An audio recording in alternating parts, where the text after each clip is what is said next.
What is up, everybody? Is your boy Tyler with Mom's Basement MMA. I have an absolute legend on the show today, and here's basically how it goes down. The government calls him David Wilson.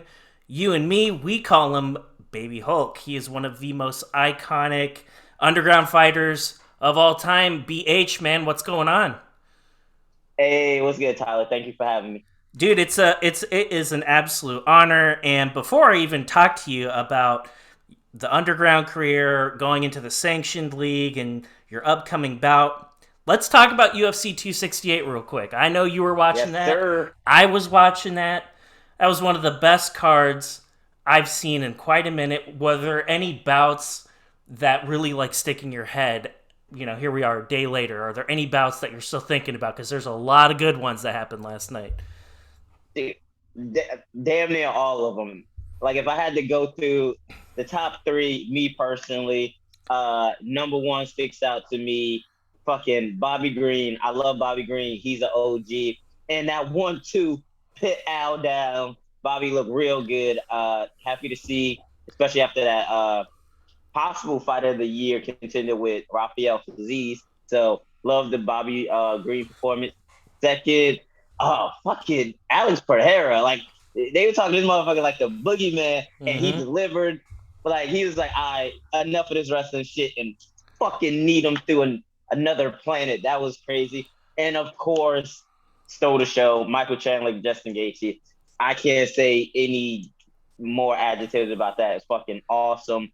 Uh, Chandler just solidified why he's my favorite fighter and why he's an animal. Justin is the human embodiment of Michael Myers. So he does what Justin does. So I had a great time watching it, and yeah, it was a great I, card. I would say for me personally, it's on my short list of some of my favorite fights of all time. I personally would already today put it on right up there with McDonald Lawler 2. That's how good Mm, it was. It's one of those things where, like, the more time goes on, more and more people will go back to that fight and appreciate it for what it was, and we'll start seeing mm-hmm, it 3 or 4 years from now in the UFC best top 10 fights in the of the 2000s or something crazy like that. But I'm already calling it right now. I look at it, I'm like, that's mm-hmm. one of my favorite fights I've ever seen. That's how good it was. And your boy hurt Justin a couple times. I thought Justin was gonna go down. I thought he was gonna get knocked out. It was close, man. Oh yeah, those two are two savages. Along with you, man, like especially 3 round fights, they kind of hard to get into like my top five because you always think you want to see a little bit more, but that's easily probably slides into my top three. My number one fighter of all time is Aldo Mendez too, and we'll see over time if that overtakes that. But yeah, it was a war. It was a total war. Mad respect to the highlight. Mad respect to Iron Mike. He earned that nickname, man. He earned it Yes, because sir. nobody walks down Justin Gaethje like that, and he Mm. did multiple times. And I was just like, man, this guy's insane, but I love him for it. So, Dana, run that back, man. Run that back. Let's do it. BH, I have to ask you a little bit. Like, first and foremost, before we even get into like your underground career and why you have like there's an army of supporters out there that are part of the Baby Hulk army. You've like captivated the world, and there are some good and bad things with that, and we'll get into that in a minute. But before we even get into that, like, I'm sure you get all kinds of crazy messages. You read crazy things that people say about you. Are there any like misconceptions, or are there any like rumors that you want to like quash and kill before we even get into the other things we'll talk about? Yes, Tyler, thank you. And I really appreciate you giving me this platform to talk about this. This is a very like a misconception or some weird rumor that the internet is going around, like that I'm short. Like I I don't don't get like it. this propaganda, this fake news as they would call it. Yeah, man. I completely get it, man. Like, we all know you're 7 feet tall. We know that. Exactly. All these camera tricks that people try to play, I don't see why they do it, but And all the editing and stuff. It's exactly, all it's like doctored footage. I know. this weird conspiracy theory, man. But yeah, exactly, you know. But honestly, man, the support is so great. I get like so many great comments that people like around the world like really admire me, and I inspire people, and that's really what I try to do. Of course, I love fighting, I love entertaining the masses, but I feel like my goal in life is to really promote positivity and just being, kind and generous to your fellow man. And that's what I try to push. And I feel like people really see that in me. And I love that part. The part that's that's a little funny is all the call outs I get, bro. Like I open my DMs. I'm like, you're a pussy. I'm like, oh, it's like a message. And is that a daily thing? People want to fight you every Oh, day?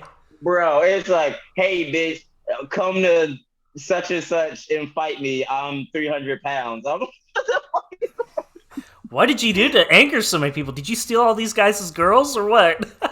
But I don't even know. It's like it'd be the funniest thing. And some like most of the times I ignore it, but yeah, I feel like you got to feed the trolls sometimes. So most of the time I'm like, they be like, "Oh, you're shitty or you suck." I'm like, okay. And then they'd be like, "Oh my god, baby Hulk, I can't believe you replied. I love you." What? That is the most bizarre thing ever. I've had like a lot of those comments. that, Like, man, I was just joking. I just think you're really cool. like what? Like whatever, man. That's just bizarre. Like pick one, man. You gotta be a hater or you gotta be a fan. There is none of this in between shit. That's what I'm saying. Like, I would rather. I'm like, yo, if you're a hater, we can kind of go back and forth a little bit. But then that fan, I'm like, all right. Whatever, man. Just buy my gear, I guess. Yeah. Hitting the like button. Keep hitting that like button. David, I wanted to ask you a little bit, and I don't want to spend a whole lot of time on it. There's been enough internet ink spilled about street beefs and everything that you've accomplished in that organization. And I rather than talk about individual bouts, to bring everyone up to speed, he is the most popular fighter with street beefs. If you look him up on street beefs, his fights have been streamed millions of times. It's not an exaggeration. Go check it out if you haven't seen any of them before. You'll understand really quickly what he's all about, what he's capable of. You went undefeated. You captured the microweight championship belt for street beefs, and I feel like you're in this weird no man's land. And here's what I mean by that. I think you kind of alluded to it a little bit. There's a legion of people who love you, and you inspire so many others out there that either don't look the part or are overcoming obstacles to get to a place that they want to be. And when I think about you, and I think about underground fighting in general, there are like two things I hear. And I've even heard it from the fighters that I kind of talk to. And it's, dude, Baby Hulk's coming on your show? That's fucking tight. The other one I get is, Baby Hulk's coming on your show? That guy? I'm like, so it's like, I won't say you're polarizing, but like, you and like Kimbo Slice are just kind of like right up there. Like, it's either like love or I won't say hate, but like you get the haters, if that makes sense. And I'm looking at it and it's just like, do you feel you're at a point in your mixed martial arts career where you're almost having to redefine yourself and prove yourself all over again? Because now we're in the sanctioned scene. Was it a little more difficult to be taken seriously because of the underground fights? First of all, I want to say, Tyler, thank you for that grandiose explanation. Your boy, I'm alright, but that was a great little recap for your boy. I appreciate that. And honestly, yeah, man, polarizing is a good word, I guess. I feel like, especially coming from like a street fighting background, you're gonna get hardcores and experts who be like, well, he's only doing this and this, and it's really easy. That's really low hanging fruit. Like, but you got to think, I train with UFC caliber guys, Bellator champions. Like, I train with really good guys, and I'm a student in the game. I've wrestled for over 10 years. I've wrestled for a very good D2 college. So, like, I'm serious about this. And, sometimes it's like trying to get like validation in the sport, but I really don't let that, like, I don't worry about it because I'm coming and I'm going to be undeniable. And I just let the performances speak. Like, Yeah, Street Beefs was cool. I love them for, putting me out there and everything. But you got to think, man, that was my first fights ever. I've Hmm. only been in MMA going on 2 years. So all that was practice and experience. So these people, I get messages saying, you suck. You'll never be like UFC caliber. I'm like, bro, like I'm 2 years in. Like I'm glad that you compare me to these guys who are on that level so far. But your boy knows it takes time, it takes training, and I'm gonna be there. So I let my performances talk. But you know what's kind of funny is those same haters that would say that, right? That would talk smack. They love Jorge and they love Derek Lewis. And they probably love Kimbo Slice too. So it's like, hey man, you have to be consistent with your hate. So you can't Mhm. like Jorge then. Like you think Jorge's a scrub. Well, guess what? He fought in the backyard for many, many years and he's like loved by people. And I just think it's like a weird kind of dynamic. And you're not like this brawler Tank Abbott guy, and I'm showing my age there. Some if you don't know who Tank Wait, Abbott who? is, yeah, oh Jesus Christ, here we go. Yeah, I know. Take Evans. Yeah, Google. GTS. Google that shit if you don't know what that means. If you don't know who Tank Abbott is, I'm number one, I'm fucking old, and then number two, you're misinformed or underinformed, I should say. But when I look at your tape, and anyone who has access to YouTube could easily find your fights. You're not. It's very obvious you come from a wrestling background. Your takedowns are incredible. Just your strength, being able to like maintain top position in every single one of your fights. I've never seen you. I don't think I've ever seen anybody get out of your top control. I don't think I've ever seen anybody put you on the ground ever. Um, so I guess I just don't understand why people would understate you and say you don't know what you're doing or you're not a technical guy or you're just this brawler type. I think that's a stereotype. I don't really think that's fair. And does that kind of frustrate you and like people kind of pigeonhole you like that? Or do you kind of use that to your advantage? Like, man, keep thinking that. That's fantastic for me. That shows you just don't know what the hell you're talking about. Yeah, man, dude, and that's a great point. Like I said, it bothers me to a certain extent. Like I don't like lose sleep over it, but it's like, hey, I'm working, and hey, people who do their research like you can see like, hey, he has these things and he has these things to work on. But people who like throw out blanketed statements like you're trash or blah blah blah, that just lets me know they don't know what they're talking about. So it kind of eases like the criticism. But Mm-hmm. man, fuck that. Like, if hopefully you believe everything that you read about me. Believe I'm a brawler. Believe I shouldn't be doing this. Blah blah blah. And when I smash you and it's on to the next one, you got to rethink that. You'll have to rethink that. Like you have a lot of it's amazing that you've been able to have this amount of fights under your belt in such a little amount of time. That just goes to show how serious you are about this because there's more to it than just the fights that show up on YouTube. Nobody sees the workouts, nobody sees the dieting. Like you're baby Hulk, man. Like you're absolutely jacked. And I know you're 5 feet tall, but like 125 pounds for you, that's probably tough, man. Like that's probably tough. That's probably a tough weight to make because just your build. You're a muscular dude. And like going down to 25, is that like a tough cut for you? Because I'd imagine you're typically maybe not too much. You probably don't weigh too much more than 125, but I know you're not walking around at 125. I know there's no way. So it's not like, okay, I'm not fucking like who some of these big weight cuts. I'm not like Paulo Costa, no shit like that. Like it's not. That I don't guy's a have to cut weight. Yeah, like. right. Like You know what? He just needs to cut off his pretty hair that he just got welded on his head in Turkey or whatever, and he would have made the nah, weight. I think the wine, like he had a little bit too much wine before the fight, so it made the weight cut a little hard. But He is a disgrace. I can't stand Paulo Costa. I don't. how to There's lose your fans in 10 minutes. yeah, right. Well, you know what? That's fine. If you like Paulo Costa, go ahead and unfollow me. I'm not gonna lose Yeah. sleep over that. He's a buster, man. That's all I got to say. But so it is a bit of a cut. But is it difficult at all, or is it something that you're used to doing from your wrestling background time and time again? So like my first two fights, like amateur or like 135. And dude, literally that's nothing for me.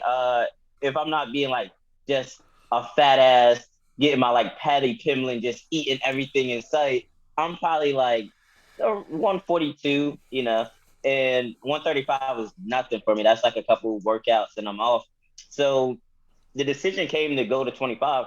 It's funny. I actually hadn't been like 125 since like my high school days. And when Sure. I was in high school, I wrestled 125 all 4 years. So it was like it was work getting back down to it. But then your body kind of remembers how it goes. And if you think for a wrestler, if I wasn't cutting anything for 35, that's 10 pounds. Like a wrestlers could do that in our sleep. So it's not unbearable or nothing like that.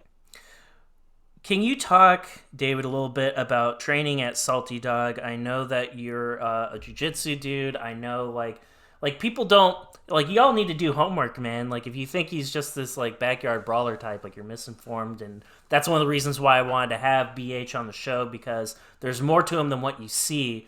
Like, this isn't a game to him. Like, this is something he's taking really seriously. You're training jujitsu all the time. Can you talk a little bit about how you got hooked up with Salty Dog and what that experience has been like for you?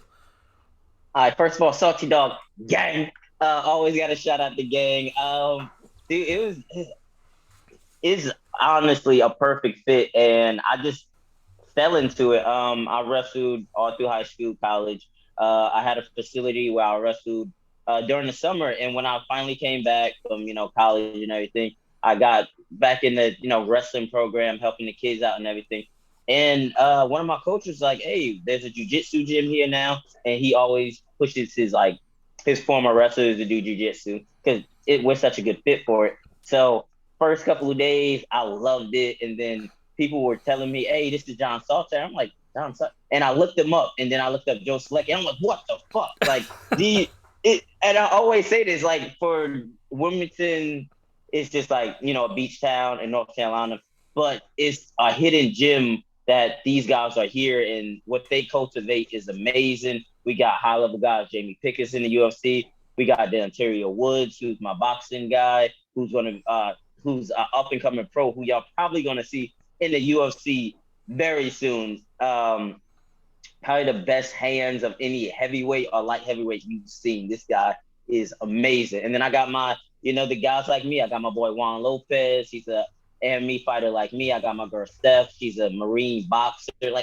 We're just full of savages there, and we have a great coaching staff, and we love to be around each other. So that's all I always say. If you want success, find a great athlete, put them with a great coach, and watch the magic happen.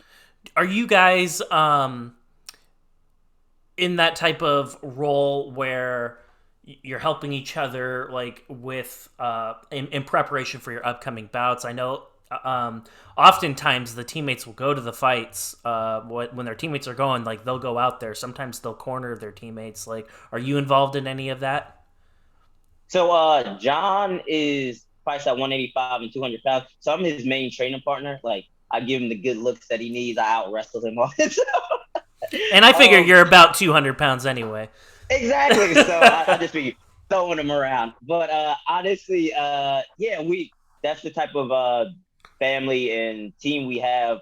Joe and John, literally the first 2 weeks I was there, John stayed after to just show the basics and fundamentals. Mind you, this blew my fucking mind because he's a top level guy, war champion, black belt. And for him to just take time out of his busy schedule and just, talk to us, slow it down, show us a bit. I knew I was in the right spot. Like, he gives so much of his time. He gives a lot of energy. Everybody's somebody you can kind of pull from that takes some time aside and help out. Shout out to Jamie. His last fight, he had Trey and my boy Justin in his corner. So we're a big family. My last fight against Michael Phillips, I brought the team out, bro. Like, it seems like the town comes out because all your teammates are there, their friends are there, and they just love to support, man. And anywhere the guys go, we're right behind them. David, I want to ask you a little bit, like, when in your mind did you know that you were going to walk away from the street fighting scene and then get into the sanctioned scene? Because I know you had one last fight with Street Beefs not that long ago, and you'd mentioned before the fight, like, this is kind of it for me. Is that true? Are you done with them? Like, are you retiring from the street scene, or do you think you're gonna maybe go back one day? Lot to talk about, or are we not allowed to know? Was it a wait and see kind of thing? Man, I'm trying to run this up because your boy. I'm always weird because that's where I started from and everything. But like you said, I am a legit martial artist and I want to be taken serious. On the other hand, bro, Big Paul and these circus fights, they have some validity. People want to see them. So I did say that last Street Beast was my last one. But since then, they did this big East Coast versus West Coast event. I loved it. I covered it and everything. But they got this young kid on the West Coast. I think his name is 925 Prod. Young guy like me, has a wrestling background. I've seen him slamming motherfuckers, and I like him. He's a champion. And I told him, I can't do street beefs when I turn pro. So I'm like, yo, if y'all want to set up this last one, send me to California. All I need is a flight out there, and you buy me all the in and out I want, and then you got yourself to fight. You got to get the animal style, man. You got to get the animal style. Have you been there? Okay, no, I have not. Oh, Never been to the West Coast. Okay. I need to try. I really did. Okay, you need to write this down, or I'll text it to you. But it's a double animal style with the strawberry shake. Don't mess it up. Get it, dude. Right. There's only four things. It's on the animal style's like not on the menu. Like you have to ask for that. Like, don't be a noob. Like like you will thank me, man. Just trust me on this one. Get the animal style. Anyone that's on the West Coast watching this right now is going to be laughing because they know I'm right. Just trust your boy on this one, man. Yeah, we got to clip this. And the thing is, like, I'm like, honestly, like, 20% is to go out there and fight and see the West Coast and experience and all that. The other 80 is for the in and out. I'm not gonna lie. The 80% is for the in and out. I 100%. Well, there's also, on a serious note, there's a benefit about doing a big event like this, right? So obviously, if Street Beefs builds up like you as like the main event, and they build an entire East Coast versus West Coast kind of deal, that's gonna attract a lot of eyeballs, and that is money. That's money. The bigger following that you can get, like that helps you as you progress down the road because you're a draw. Like people are going to go out of their way. They're going to buy tickets to see you perform in the sanctioned realm. Like they're going to pay for that. They're going to pay for to see you fight in the amateur leagues. They're going to pay to see you go pro. And once you go pro, like you're going to be locked in. You're not going to be able to do stuff like this anymore. Exactly. So I like having fun and like having the freedom to do Will it. you be involved with Street Beefs though once you go pro? Like in some sort of like suit capacity? Could we see you ref stuff? Could we see you scouting out people? Because like you're forever gonna be linked to them, man. Like I would imagine you're gonna have at least some sort of behind the scenes thing at a bare minimum. Man, honestly, that's what I love. And man, I'm a man of many hats. I'll put on that promo hat, I'll put on that business hat. But honestly, they have been so good to me. Like they're a great support system. And like you said, we're always gonna be linked. So man, I'll ref for them. I'll fuck it. Maybe we could have a North Carolina baby Hulk branch where your boy, promos, all that. So honestly, man, I'm totally geeked to keep working with Street Beast and like helping that brand out as much as they help me out, and just working with those guys. You're like the Daniel Cormier of Street Beef, so you have to be in the sandbox, the lot, whatever it is, the cage, whatever you guys got going on. You got to be interviewing these guys.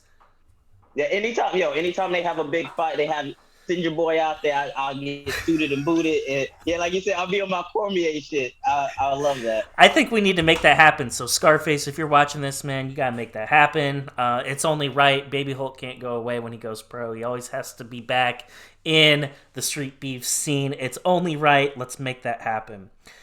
We go on the sanctioned realm. You entered the sanctioned realm not that long ago, and you've already done very well. I guarantee you, going into your very first bout in the sanctioned realm, right?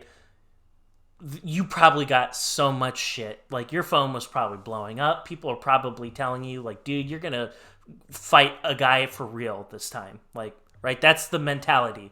Like, oh, like you're going up a level now. Like, this isn't a street fight, man. Like, look what happened to Kimbo in the UFC. He didn't do well. Like all your little tricks and stuff, none of that stuff's gonna work. So I kind of want to pause there. You have gone 3-1. You have lost one time to Asher Frederick, who also follows this page. He's a beast. That guy is. Shout out to Asher. Yeah, Asher is a great guy, great fighter, and because of that fight, man, he's done wonders for me. Changed up a lot of stuff. And it's tough to grow, and it's tough to get better when you're just whipping ass all the time.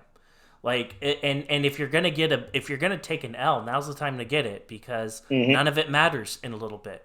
Like, everything resets. Like, you could go 0-10 or 10-0. Well, guess what? When you're in the pro scene, none of it matters. Yep. None of it matters. And so, David, when you reflect on just getting into making that switch, making the jump, like, what was the toughest thing about making the jump to you?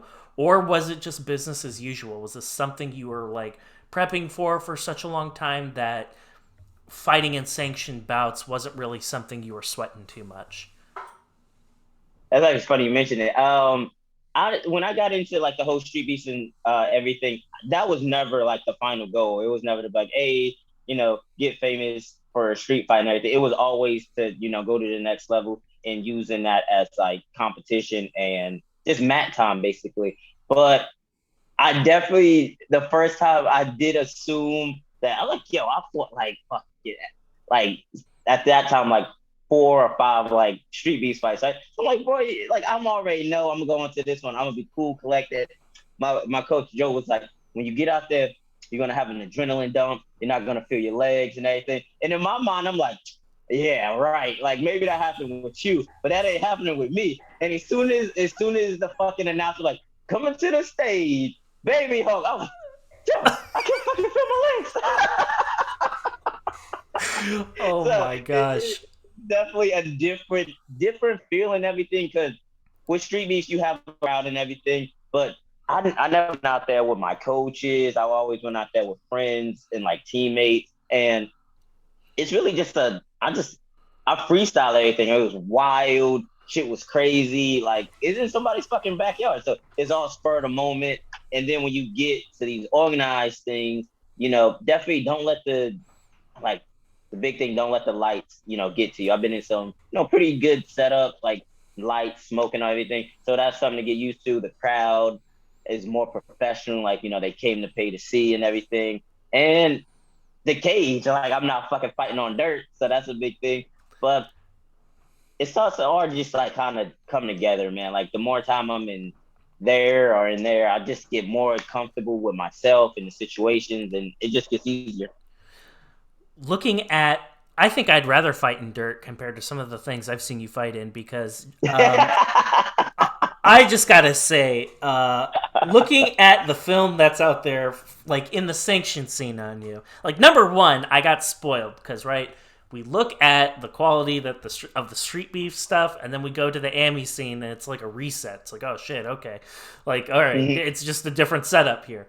And I'm looking at things, and I'm not I won't name the promotion. I'm not gonna say, if you know, I'm not in the business of calling people out. There was this one particular promotion that you were with, and I'm like, is BH fighting on a goddamn slip and slide? What the hell is this? We're talking about the canvas, like there are wrinkles in the canvas, like I'm not, like I could see them, and I'm looking at this through like standard definition shitty video, and I'm just like, what the hell is going on here? Like, were there like things that, like, in a way, like the level of competition, yes, it's a step up, but from like a logistical standpoint, all the behind the scenes things, did you kind of look at this and be like, man, this is jank? Like, yeah. Like you said, to be fair, I came from like mud and dirt, so anything is like, this is pretty fucking good. But honestly, dude, it is a little surprising sometimes. But me, I'm no prima donna. If you got like a cage and a mat, like I'm a fight. But bro, yeah, some of these shits are definitely an experience. Every promotion is different. What they're able to put into their product differs. So I try not to think about it too much. But yeah, some of the places I've been have been a little rough. I bet. And I want to talk a little bit. We mentioned him before. We talked about Frederick. He's the only guy that beat you. He got a decision victory over you. You don't lose. Like, it's just, it doesn't happen. I'm sure that there are bouts that you probably lost in like the wrestling days and whatnot, but you fight, 100 of those, you're gonna lose a Mhm. few. It happens, right? How hard was it to take that loss against Frederick? Now, Frederick, for people who don't know, he's a bad dude. He's a very Mhm. bad dude. He is 5-1, I believe. I think he's only lost one bout. That's how good he is.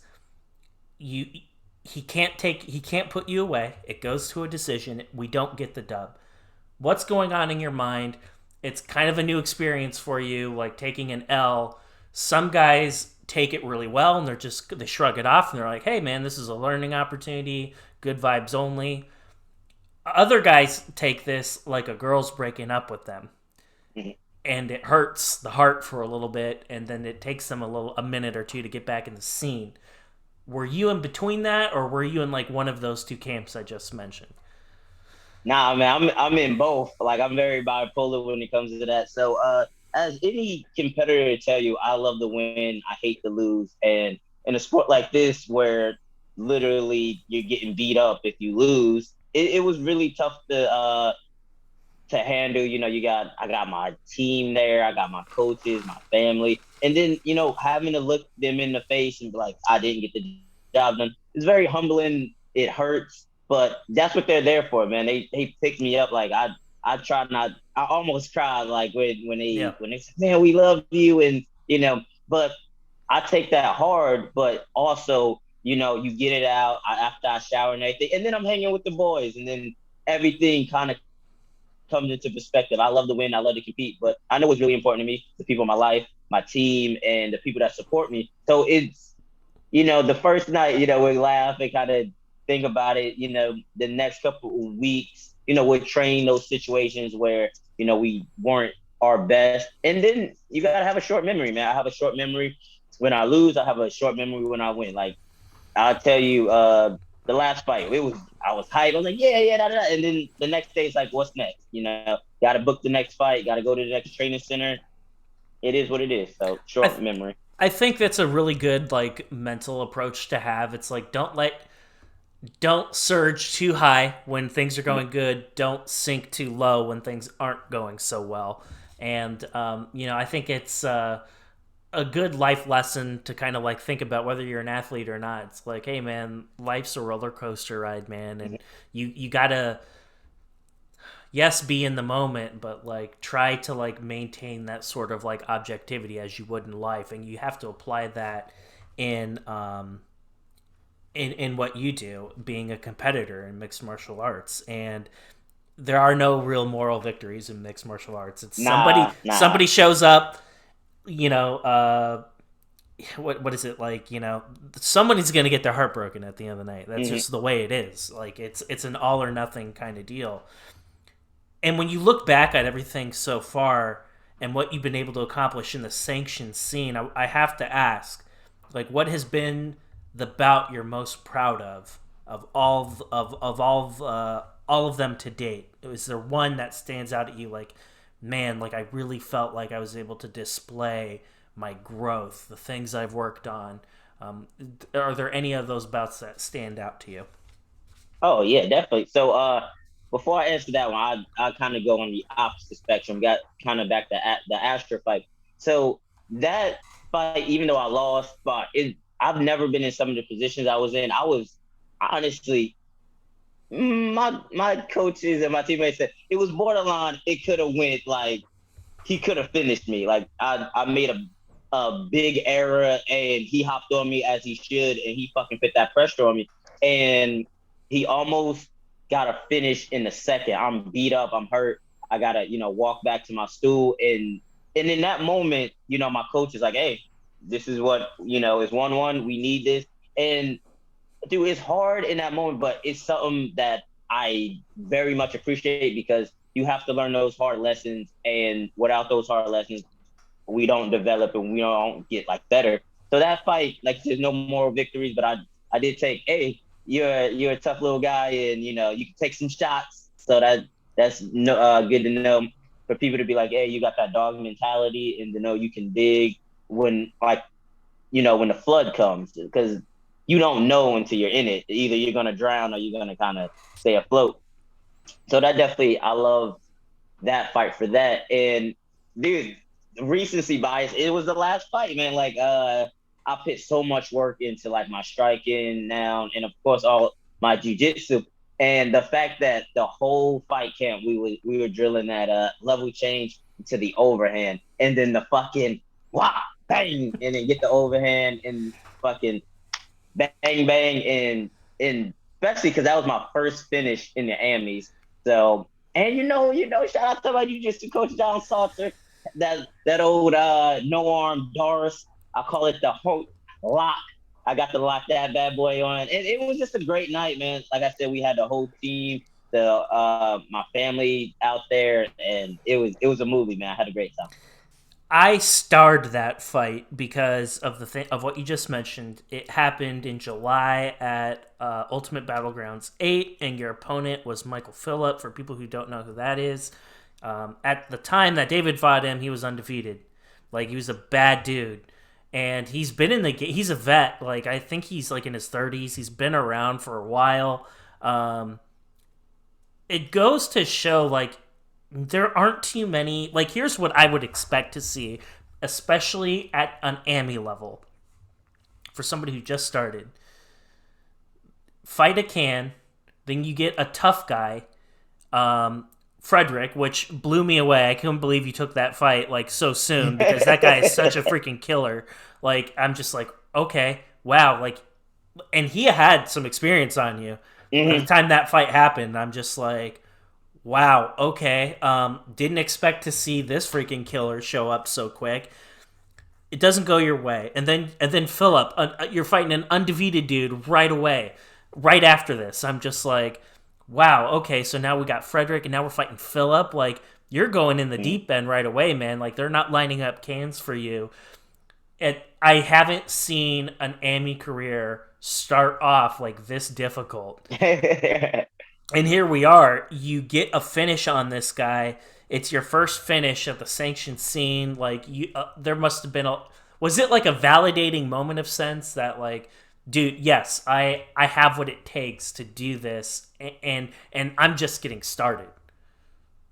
Oh yes, sir. It was a big confirmation with that because like I get a lot of my advice from John because he's a vet in the game. He's been through big promotions, small performance. He's been in the UFC. Like, he can tell you every way to Sunday what's going to happen. And I just sit down and poke his brain, and not always with the physicals and the 1-2, but like mentality and like how to approach things. And the whole thing with him, like, he's a finisher. I think John has like a 90% finishing rate. And one of the things he told me is, I was like, so what did you think when you were going against these guys after you were coming up? He said, I just had the mind frame of, to be where I want to be, I have to be able to beat these guys. And if I can't beat these guys, then I can't go where I need to be. So for me, I have a high goal, and fucking fighting cans and padding my record isn't a way to get there. I need experience. I need tough guys. And I just bring that mentality in. Like, if I'm meant to be here and I'm supposed to be where I'm supposed to be, then I'm going to beat these guys.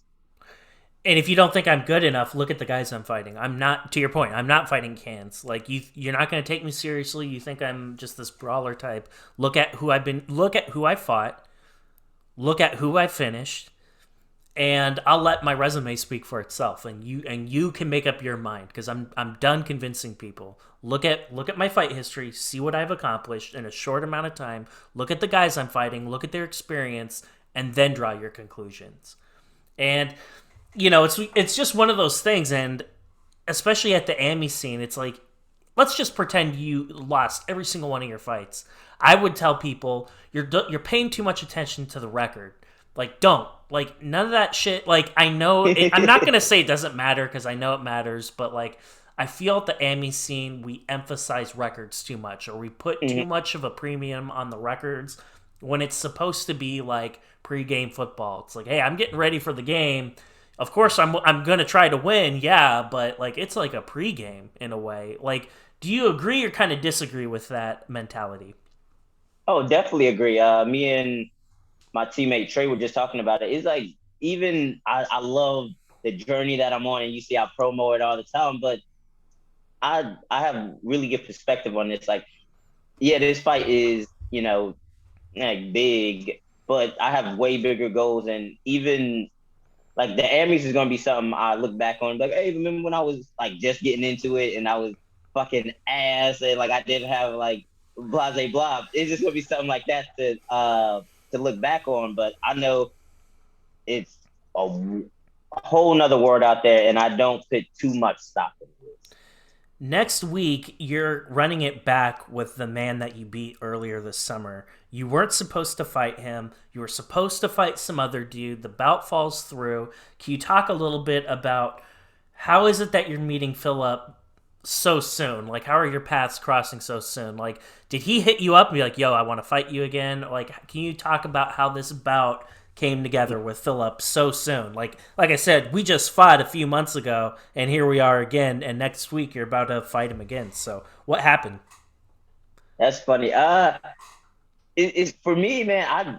I just like Dana White's looking for a fight, man. I go online. I'm like, yo, fights in the area and everything. And I'm not trying to say I'm that good or whatever, but a few of these guys have been pulling out strangely. Like I like to stay really busy, and I had probably like 3 or 4 fights, like like fall through before this fight happened. Like I was supposed to fight, if that was July. I was supposed to fight in like supposed to fight on the last card that I did my jujitsu match in. I was supposed to fight on that.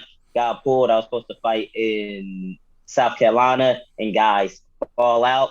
So I don't know, man. I reached out to Outlaw Fight League, and I'm like, hey, find me a fight, and they came back with him, and I laughed, and I'm like, hey, we kind of did sport. I don't think he's gonna take the fight. You can offer it to him, and I won't say surprisingly, but really quickly he got back to me, and he was like, yes, it's a go. He wants to fight. I So I think Philip's smart. Honestly, I if I'm Philip, I'm taking the fight too, because there's like you have a big presence about you, and it's like, hey, like no matter what happens, if I put on a good show, even if I lose, this would be my mentality if I had to fight you.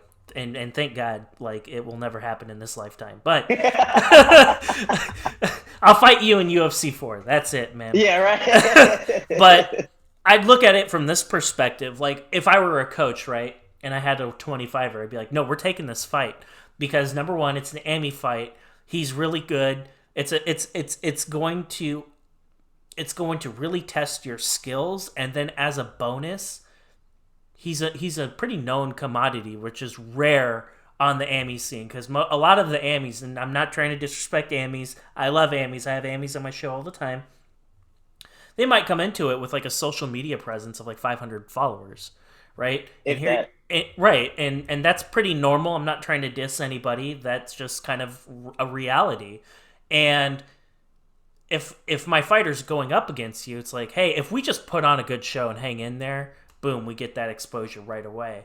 If we win, like holy crap, like that's like quite a Exactly. feather to Mhm. put in your cap. So it's like, why wouldn't you want that fight? I think Philip's smart. I think he's doing the right thing and taking the bout. He's a tough dude, and being as you're running it back with the man that you just saw from a preparatory standpoint, having fought him once, does it make it easier, or does it make it a little bit more challenging because it's like he already has seen a lot of my footage is out there. You're at a disadvantage, number one, because you have Yeah. so much tape on you that's out there for people to study. Number two, you just fought this man, and that's fresh in his brain still. So from a preparatory standpoint, do you have to approach Philip a little bit differently, or is it one of those things where it's like, nah, I'm going to keep doing what it is I'm doing, and I'm not worried about that too much?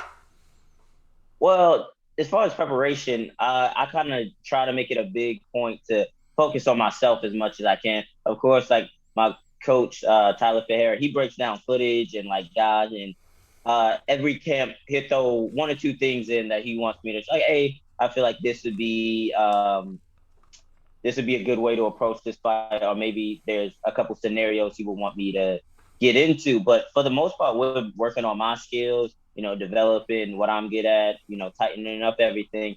And as far as the mentality goes, man, I wrestled a bunch, and it's guys that I mopped the floor with the first time, and then you go into the second one, and be like, shit is sweet, and that they just gonna lay down. And these competitors are not like that. If they come in with the same mind frame I come in, I want my get back. Like shit isn't going the first way. So the mentality is he's coming to. I'm the only guy to defeat him, so I know he's coming to get that shit back. And like you said, he's tough. I don't take nothing for granted. I didn't like, well, I'll finish you this time. I'm like, I know it's gonna be tough, and that's what I want. I want to be able to put on an even better performance than the first time, and that's just like the mentality that I go in with. You have only been on the AMI scene for a brief amount of time, and I have to ask you the annoying question that you get all the time, and that's what's next after this? Like, is it just kind of me and my coaches, we take it a fight at a time, or there's some like backroom conversations like, hey, this is kind of like what our plan is. Do you have like a big long term plan with your coaches, or is it just kind of like we take it fight by fight? Okay, so after this fight, I actually have already have a fight booked. So we have this one in November and another one early December. So that'll close out the year. And man, John and Joe are the gurus, man. Like they literally let me know when like stuff is gonna happen. If they feel like I'm ready for the pros, maybe they want me to take one more Emmy. Maybe they feel like we need to improve in a couple positions before. But they're 100% transparent with me. They've been there. They know what the pros are like, the high level pros. So they're never going to put me in a situation that's going to, be detrimental to me. So whatever the big bosses say is what we do next. I think that's the perfect approach because you're a young guy still. Like, I know you're not like a 20-year-old kid, but you're also not like 33 years old where it's like, well, fuck, I got to make a move. Like, you got time is on your side still, and you're not even in your athletic prime yet. So I think you have a very bright future, and just being able to like know in the back of your mind, like, hey, this is going to be on my coaches to decide. That shows a level of maturity, and that just shows like you're very aware and in the moment. And I think that's very important. And but I have to ask, this is a question I ask every single AMI. And I ask it not so much for the benefit of the fighter. I ask it for the edification and clarification for fight fans out there. Here's what I mean. I cannot stress enough, amateur fighters do not get paid. I cannot stress this enough. Fighting has more paywalls to it than any other sport imaginable. Trust me when I say nothing is done for free in this world, and like triple that when it comes to fighting. The hoops that these guys have to jump through to get in the cage would make, if you don't know, I'll kind of try to paint the picture. I'll let you fill in the gaps, David. But basically, here's the gist of it. Here's how it works. You get in with the gym, you have to pay, number one, to use the gym, right? Just like anyone else, you have to pay. Either with your time or with your money, sometimes both, but you're paying for the privilege to train there. Then you have to go to a promotion, get hooked up with a promotion that'll take you on as an AMI. There's no purse. No purse. So remember, you're not getting paid. But it's not as simple as like, oh, okay, that's cool. Where do I sign? You have to fill out an application. You have to get licensed. You have to do blood work. Like, all this stuff costs money. Then you have to travel to wherever the venue is. They're not paying for any of your travel expenses. Some of them might, if you're very lucky.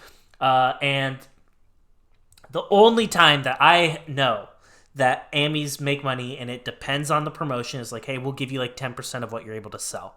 So if like 10 people show up and it's $10 a ticket, you do the math. That's still not a lot of money. So every single time these guys are fighting, they're paying money out of pocket to fight. And they do this for years. before they can even get on the pro scene. And I can promise you, the purses on the pro scene would make your eyes open if you knew what some of these guys were making. And I'm saying you'd open your eyes not for a good reason, but for a bad reason.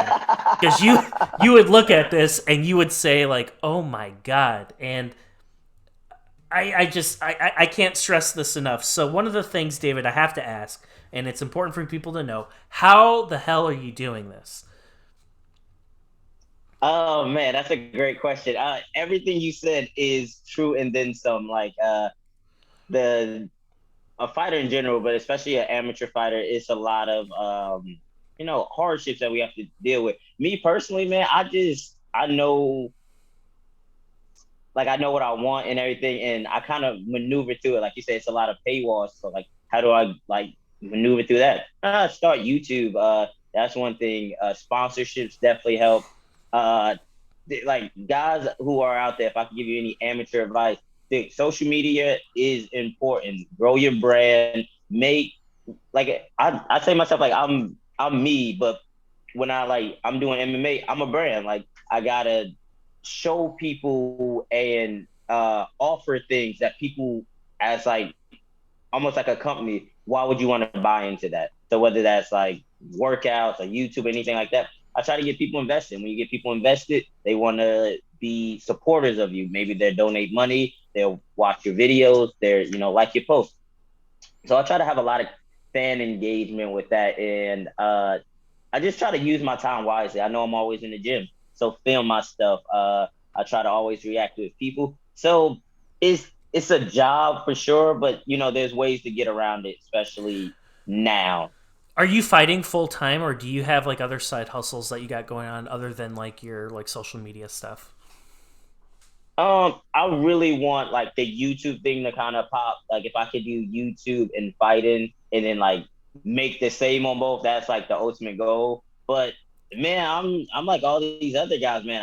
I work to train. Like literally the last when I went in on it and I was like, yo, I'm gonna be a fighter. The last 2 3 years have been really like not the most consistent income coming in, working odd jobs where I can, getting the hours where I can to support me training and support me doing this my fight. So honestly, bro, I'm grinding to grind, if that makes sense. It totally But makes sense.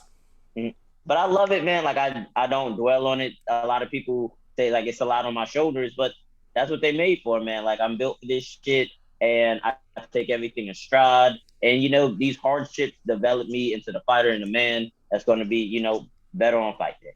Yes, sir. And that's why I mention it, because I don't think the casual person or the non-fighting public know all of those hardships. I don't think they really do, and that's why every single time I have an Amy on the show, or somebody who's just starting in their professional in the professional area, or if they fight in a smaller promotion, it's like, okay, like these guys are getting paid a 4-4, and if you don't know what a 4-4 means, it's Yep, 800 bucks if you win. It's 800 bucks if you win.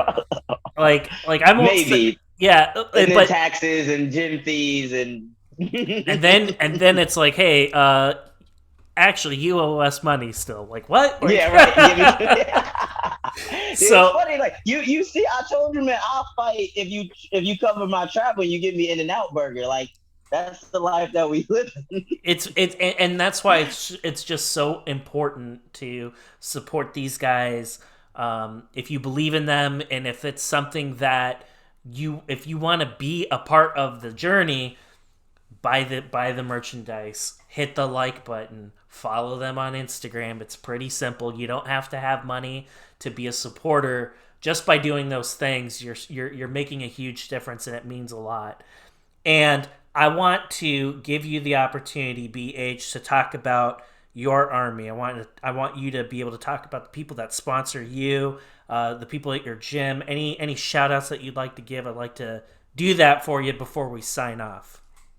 Tyler, how much time do you have? Because I'm about to go. First of all, thank you so much for having me on. Shout out the mob. Shout out the squad. Everybody who's behind me. Of course, Salty Dog Jiu Jitsu.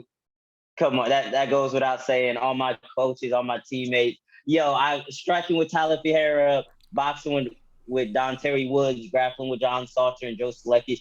Um, I just appreciate everybody, man. Like all you guys supporters who message me daily. I can't always get to them as quick as I want, but I try to answer all my DMs. If you guys have questions and tips, I try to, do my best. And you guys make this, like, I do the journey for myself, but because all the people who I can touch and inspire, it, on the hard days, it really helps, guys. So, like Tyler says, you don't always have to donate. If you don't have the money. If you do have the money, shout out your boy. You can give a little donation. But if you don't, man, hit the like button, leave a comment, buy the merch, all that. You wouldn't believe the word of help it does. Yeah, absolutely. So, BH, man, it's an honor speaking with you, and I can't wait for us to do it again.